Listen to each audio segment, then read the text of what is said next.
안녕하세요. 지금 아들 하나 키우고 있는 30대 여성입니다.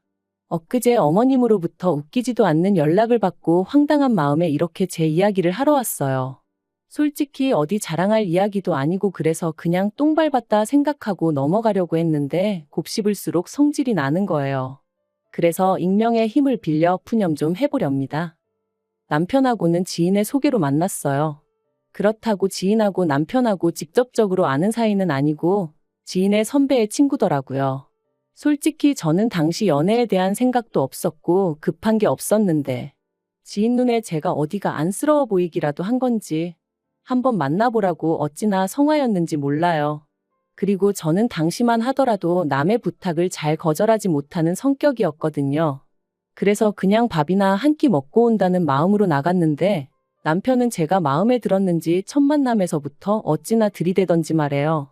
그리고 저는 그렇게 누가 저에게 저돌적으로 다가온 적이 없다 보니 그런 남편이 황당하기도 하고 한편으론 싫지 않았어요. 사랑을 받는 게 이런 건가 싶었다고 해야 할까요? 그래서 얼마 지나지 않아 바로 연애를 시작했고 1년 만에 프로포즈까지 받았습니다. 결혼 당시 양가로부터 특별히 받은 지원은 없어요. 친정 부모님께서 양가에서 5천씩이라도 해주면 어떻겠냐 하셨는데 시댁에서 돈은 있지만 여기저기 묶여있는 탓에 당장 해줄 수가 없다 나오셨거든요. 그리고 그 과정에서 제가 비록 이렇게 덤덤히 적고는 있지만 별의별 소리가 다 오갔던 게 사실이에요. 시부모님은 남편한테 저나 저희 친정 부모님이 무슨 돈이라도 맡겨놓은 것 마냥 이야기를 했다며 불쾌하다 하셨고 저희 친정부모님은 친정부모님대로 돈 5천도 안 해줄 거면서 왜 예단 타령이고 이바지 음식 이야기를 하냐며 기분 나빠 하셨으니까요. 그리고 저는 팔이 안으로 굽는 것도 있었겠지만 솔직히 저희 시부모님이 도가 지나치다 생각했어요. 시댁에서 금전적인 부분에 있어서는 이런 방구도 없었으니 저희 친정부모님 입장에선 기다리다 못해 한마디 한 것뿐이셨는데 그걸 그렇게 기분 나쁘게 받아들이실 거라곤 상상도 못했거든요. 아무튼 결국 시댁에서 당장은 이런 한 푼 못 해준다시면서도 그 와중에 친정에선 돈 언제 해주냐고 저를 닥달하셨기에 저도 홧김에 친정부모님께도 해주지 마시라 했습니다. 죽이 되든 밥이 되든 남편과 둘이 알아서 시작해보겠다고요. 그리고 시작부터 삐그덕된 저와 시부모님의 관계는 결혼 후에도 좀처럼 나아질 기미가 없었습니다. 아니, 오히려 더 심해졌지요. 왜냐하면 시부모님께서 매일 아침 저한테 문안 인사를 받아야겠다고 하셨거든요. 저는 남편더러 그게 말이 된다고 생각하냐, 당연히 당신 선에서 그런 건 못한다고 끊어줬어야지 그 말을 지금 나한테 전하면 어떡하냐 하고 화를 냈습니다. 그런데 남편이 하는 말이 1시간씩 통화하자는 것도 아니고 5분 10분이면 될 일인데 그걸 해보지도 않고 싫다 하는 제가 이상하다대요. 그래서 남편더러 그럼 당신도 우리 부모님한테 매일같이 전화드리라 했어요. 당신 말대로 그거 별거 아닌 것 같으면 당신이 먼저 해보라고 했죠. 그랬더니 며느리하고 사위하고는 다르지 않냐면서 헛소리를 해대는데 어이가 없더라고요. 게다가 저는 당시 사는 곳은 서울의 끝이었고 직장은 분당에 있다 보니 8시 반까지 출근을 하기 위해선 6시 반에는 나가야 하는 상황이었어요. 그런데 그 바쁜 아침 시간에 시부모님한테 문안 인사라니 말도 안 되는 일이었죠. 그런데 시부모님의 요구는 그게 다가 아니었습니다. 시댁과 저희 신혼집은 차로 1시간 정도의 거리였는데 시부모님은 차가 없으시다 보니 솔직히 저희가 뵈러 가지 않으면 만나기 불편했던 건 사실이에요. 하지만 그렇다고 해서 주말 중 하루는 무조건 시댁에서 아침부터 저녁까지 있어야 한다는 게 말이 되나요? 시부모님, 특히나 어머님께선 다른 여자들은 며느리 들이고 나면 며느리랑 백화점도 가고 어디 카페도 가고 며느리가 차려주는 밥상도 받고 그런다는데 저희는 신혼집을 멀리도 잡아가지고 당신은 그런 것도 못 해본다며 그러니까 주말 중 하루는 무조건 시부모님하고 보내야 된다셨습니다. 하지만 결혼 전부터 서로 부딪혀야만 했던 상황도 있었고 그 감정이 다 풀어진 것도 아니었는데 뭘 그렇게 저랑 하고 싶다 하시며 오라고 하시는 건지 이해가 안 되더라고요. 그래서 남편한테 그렇게는 못한다고 했습니다. 일주일 내내 일하고 나면 주말엔 나도 쉬어야지. 시부모님 기분 맞춰드리자고 그렇게 지낼 수는 없다고요. 그랬더니 남편이 자기도 제 말이 뭔지는 잘 알아들었지만 솔직히 마음이 좋진 않다대요.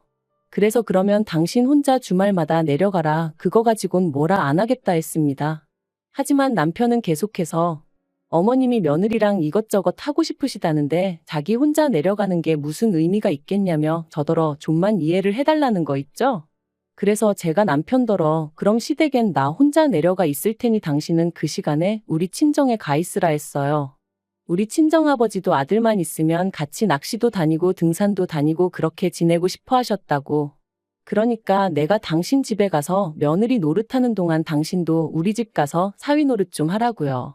그랬더니 남편도 더는 고집을 부리지 못하대요. 하지만 이런 일이 있을 때마다 남편과 제 선에서 이야기가 마무리되고 그런 건 아니었어요. 언제나 이런 다툼의 끝엔 어머님이 계셨고 그럴 때마다 어머님은 제가 기가 너무 세네 어쩌네 하시면서 어떻게든 제 잘못이란 식으로 몰고 가셨죠. 그리고 명절이나 시부모님 생신과 같은 때 제가 내려가면 마치 그간 부려먹지 못한 걸 지금 다 부려먹어야겠다고 작정이라도 하신 양반 마냥 저를 힘들게 하셨어요. 평소엔 쓰지도 않는 그릇들까지 찬장에서 다 끄집어내어 설거지를 시키시는 일은 기본이었고 수건이니 속옷이니 하는 것도 죄다 삶으라고 성하셨다니까요. 그러면 남편이 자기가 좀 도와주겠다고 들긴 했지만 그럴 때는 아버님이 귀신같이 남편을 채가시기 일쑤셨지요. 그러니 시댁만 다녀오면 말 그대로 몸살이 나서 끙끙 앓게 되더라고요. 그러다 결혼한 지 3년차 되던 해 제가 임신을 했어요. 그리고 저는 입덧도 심했고 배도 다른 사람들보다 일찍이 더 크게 불러왔기에 회사도 관둘 수밖에 없었죠. 그런데 이 사실을 다 아시면서도 수화기 너머로 어머님께서 저랑 김치를 담그려고 재료를 다 사놨으니 새벽에 내려와라 하시는데 정말 마음 같아선 핸드폰이고 뭐고 집어 던져버렸으면 속이 후련하겠더라니까요. 하지만 며느리 팔자가 이런 거라고 해야 하나 결국 피할 방법이 없어 시댁에 향했습니다. 남편도 이때는 제 눈치를 살살 살피긴 하더라고요. 그런데 문제는 여기서 끝이 아니었어요. 전화로는 시부모님하고 저희 먹을 것만 하자셔놓고 막상 딱 도착하니까 배추만 좋기 100포기는 되겠더라고요. 그리고는 저한테 고무장갑하고 앞치마 주시면서 빨리 채비하라시는데 눈물이 핑 돌았죠. 그래서 제가 남편더러 당신이 하라니까 남편도 알겠다며 저더러 방에 가서 쉬라고 하대요. 그런데 그 순간 아버님이 귀신같이 나타나셔서는 평소처럼 남편을 채가려고 하시는데 진짜 우라가 치미는 거 아니겠어요? 그래서 도대체 저한테 왜 이러시냐고 소리를 질렀네요. 이러다 유산이라도 되면 어머님 아버님이 책임지실 거냐고요. 그랬더니 어머님 말씀이 당신은 옛날에 만삭일 때도 김장 다 했고 남편 태어나고 나서는 등에 업고도 하셨다나요? 그래서 어머님이 그렇게 사셨다고 저도 그렇게 살아야 하는 거 아니라고 받아쳤습니다. 어머님은 참으셨는지 몰라도 저는 이런 부당한 대우받고는 못 산다면서요. 그리고는 제 핸드백하고 차키를 챙겨서는 뒤도 안 돌아보고 시댁에서 나왔습니다. 남편한테는 김장 실컷 담고 알아서 올라오라 했죠.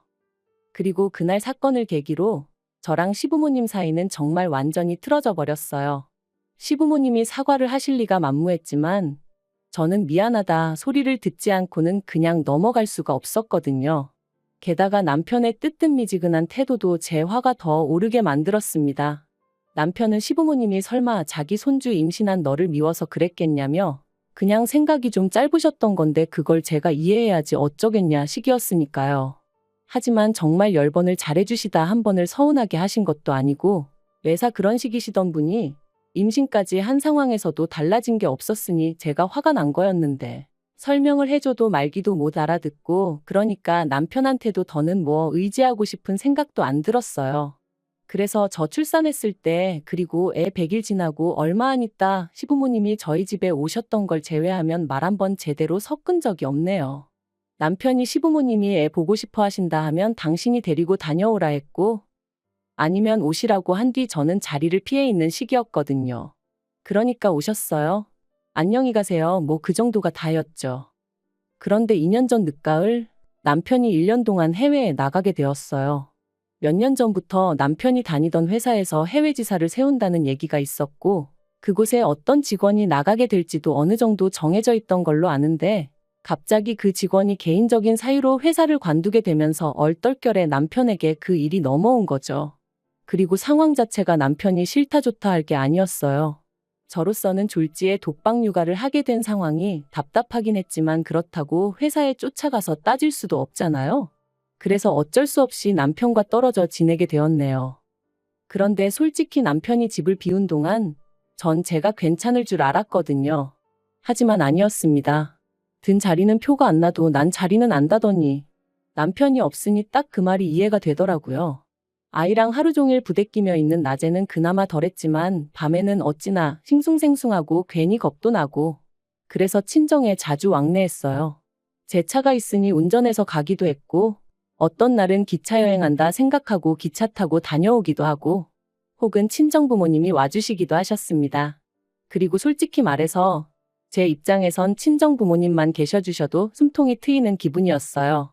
친정아버지가 애 챙겨주시고 친정어머니가 제 밥도 차려주시고 그렇다 보니 저도 제 나름대로의 시간이 나서 그때 친구들도 한 번씩 만날 수 있었고 편하게 있을 수 있었죠. 그런데 1년 만에 한국에 들어온 남편이 대뜸 저더러 장인 장모님하고 그렇게 시간을 보내는 동안 시부모님하고는 몇 번이나 만났냐입니다. 그래서 제가 그게 무슨 소리냐? 명절 때 뵙고 어머님 생신 때도 뵙지 않았냐 했어요. 그랬더니 그러니까 장인 장모님은 10번, 20번도 넘게 보는 동안 시부모님은 겨우 3번 만났냐며 어떻게 그럴 수가 있냐대요. 황당해서 남편더러 제가 당신이 있을 때도 안 가던 시댁을 당신도 없는데 내가 왜 가야 하냐 했습니다. 내 입장에서 시댁하고 친정하고 같겠냐고. 가뜩이나 나를 부려먹지 못해 혈안이 되어 계신 분들이 시부모님이신데 미쳤다고 내가 제 발로 거길 찾아가고 싶겠냐고요. 그리고 비록 내 마음이 그랬어도 어쨌든 당신도 없으니 헛헛하실까 싶어 며느리로서 명절엔 찾아뵙고 생신 때 밥도 사드렸는데 도대체 뭐가 문제냐니까.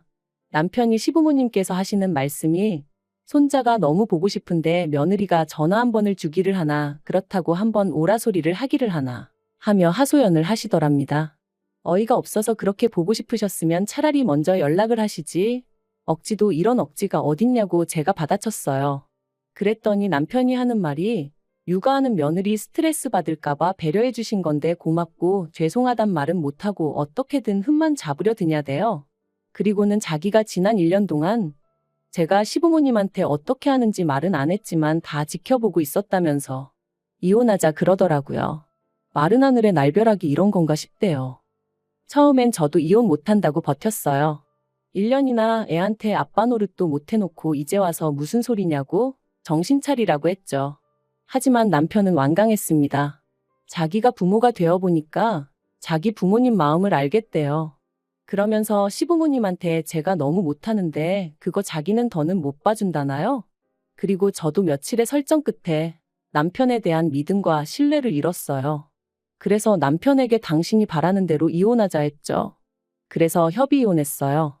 남편이 양육권을 욕심내지 않는 게 의아했지만 같이 구한 아파트도 조건 없이 저에게 주겠다 하니 저도 더는 따져묻지 않았고요. 그런데 알고 보니 저희 남편에게 여자가 있었던 모양입니다. 해외 생활하는 동안 만난 건지 어떻게 된 건지는 저도 잘 모르겠지만요. 아무튼 어쩌다 남편 프로필 사진을 봤는데 20살 간 넘어 보이는 아가씨가 남편 옆에 딱 붙어 있었죠. 한심하고 수치스럽고 손발이 부들부들 떨리는 게 친구는 지금이라도 늦지 않았다며 저더러 법적으로 따져보라 했지만 남편하고 솔직히 더는 진흙탕 싸움을 하고 싶지 않았습니다. 그래서 지 새끼까지 버리고 어디 한번 얼마나 잘 사나 두고 보자 그 생각뿐이었네요. 그런데 엊그제 어머님한테 전화가 걸려왔습니다. 시부모님 번호는 진작에 차단했지만 아예 모르는 번호로 걸려왔기에 피하질 못했죠. 어머님께선 제가 전화 받은 걸 알아차리시곤 다짜고짜 일을 어쩌냐며 하소연을 시작하셨어요. 그리고 듣자 하니 남편 옆에 있던 그 여자가 시어머니 패물이며 뭐며 다 들고 도망을 갔답니다. 그러면서 어떻게 잡아야 하냐? 너희 친정아버지한테 말해보면 안 되냐 하시는데 저희 친정아버지가 조금 높은 직위의 경찰이시거든요. 하지만 뭐 그게 무슨 상관이겠어요? 설령 어머님이랑 제 사이가 좋아도 그런 식으로 저희 아버지한테 부탁할 일은 아니었으니까요. 저는 어머님더러 경찰서 가서 신고를 하시던지 알아서 하셔야지 그런 걸로 왜 저한테 연락을 하시냐 하지 마시라 했습니다. 그런데 그게 다가 아니었습니다. 괜한 궁금증에 남편을 소개해 주었던 지인에게 연락해 괜히 한번 남편의 안부를 물었거든요. 그랬더니 입이 어지간히 근질거렸던 건지 아주 속사포처럼 남편 이야기를 쏟아냈습니다. 그리고 듣게 된 충격적인 이야기가 그 여자가 임신을 했다며 남편에게 이런저런 핑계로 뜯어간 돈이 몇 천은 되는 모양이라는 거예요. 주변 사람들한테까지 손을 얼마나 빌렸는지 최근엔 다들 남편 연락을 피한다면서 말이죠. 그리고는 그 지인이 저더러 저랑 살 때도 그랬냐고 묻는데 제가 어이가 없어서 그냥 미친 듯이 웃어버렸네요. 자려고 누웠는데 다급한 어머님 목소리도 생각이 나고 시부모님한테 말 못하고 끙끙 앓고 있을 남편도 떠오르고 그런데 얼마나 오만 정이 떨어졌으면 그런 생각이 나도 웃음만 배시시 나오지 하나 불쌍하단 생각이 안 들대요. 마음 같아선 다들 좀 더 고생 좀 했으면 좋겠어요. 설마 이제 와서 저한테 들러붙을 생각은 안 하겠죠. 아무리 찾아와서 앓는 소리 죽는 소리 해댄다고 흔들릴 저도 아니지만 그래도 귀찮게 할까봐 그게 좀 걱정이네요.